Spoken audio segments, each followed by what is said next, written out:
Yes, another day, another vlog, another update tayo guys. Barangay 208. Nandito tayo ngayon para i-update itong kalalagayan ngayon ito sa Barangay 208. So, check natin no guys no. So, nakita ko rito ay tapos na.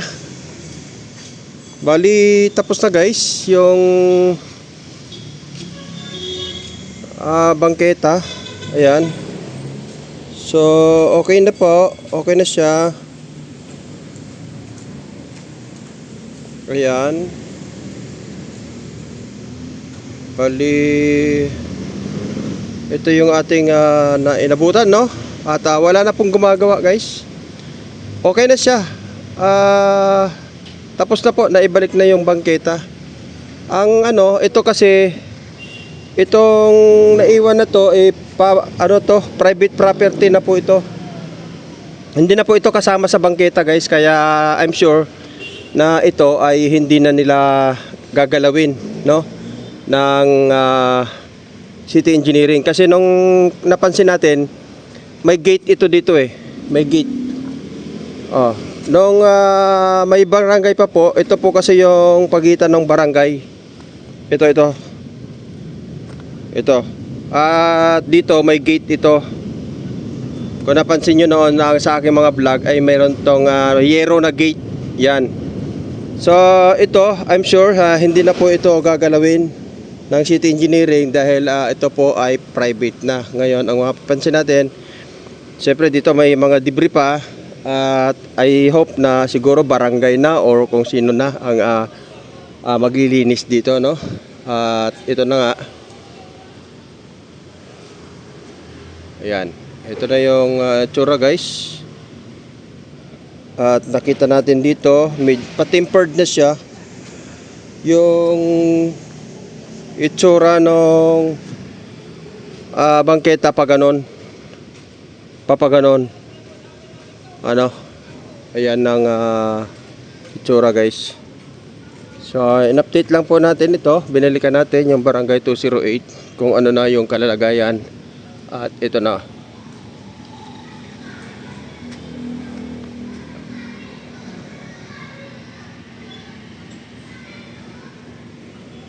Ayan.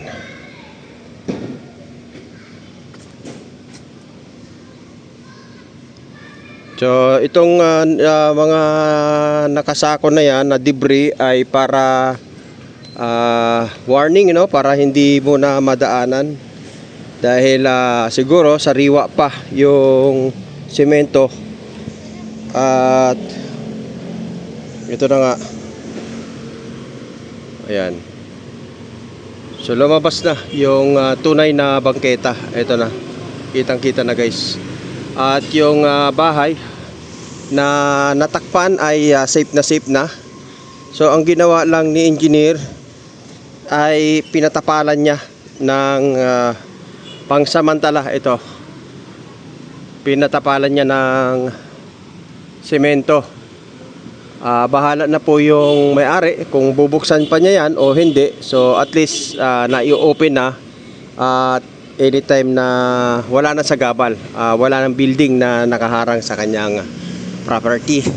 Dahil kasi kung natatandaan nyo ay hanggang dito po yung sinakop ng barangay. Ito. At ito nga, natakpan nga itong pader na to. Ito yung naturang bahay. Yan. So libre na. Libre na siya na makakadaan. At meron na siyang drive of way. Tapos ito, inayos din. At kung mapapansin nyo, ito yung dating poste ng barangay. So okay na rin siya. Okay na guys.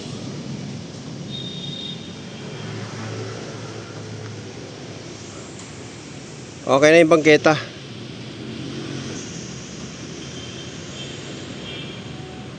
So good news na ito para sa mga taga-barangay 208. At ayon sa aking ugong-ugong na nasasagap na chismis ay maganda na raw yung kanilang parkingan.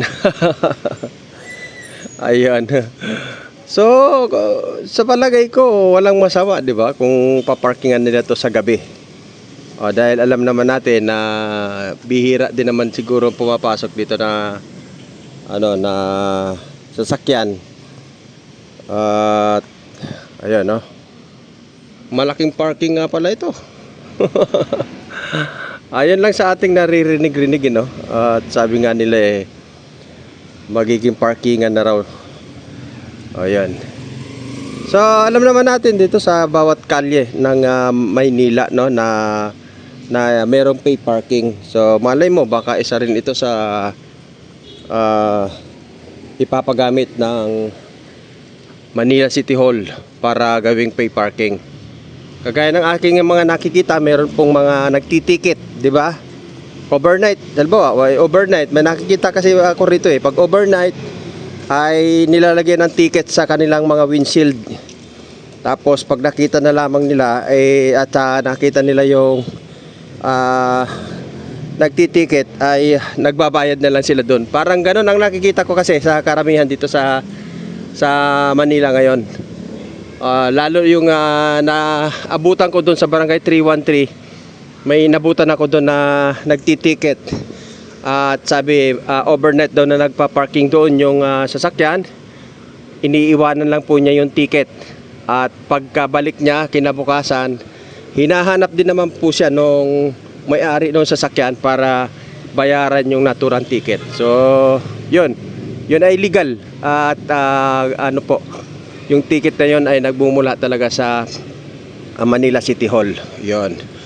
At palagay ko kung ganoon ang gagawin dito, kahit papaano kumita din yung pamahalaan ng Maynila. Di ba? At kung istorbo, di madali nang tanggalin kung sakali mga may parking. Ayun guys. Ang kagandahan lang ay ito na. At kitang-kita na natin yung itsura. Ayan na. Maliwalas na. Di ba? At ito kasi nung masilip ko guys ay kitchen at maraming gamit. Tapos ito nga yung ito nagsisilbing bintana nung bahay. Tapos sa gawin naman dito merong ayan. So yan ang hitsura guys.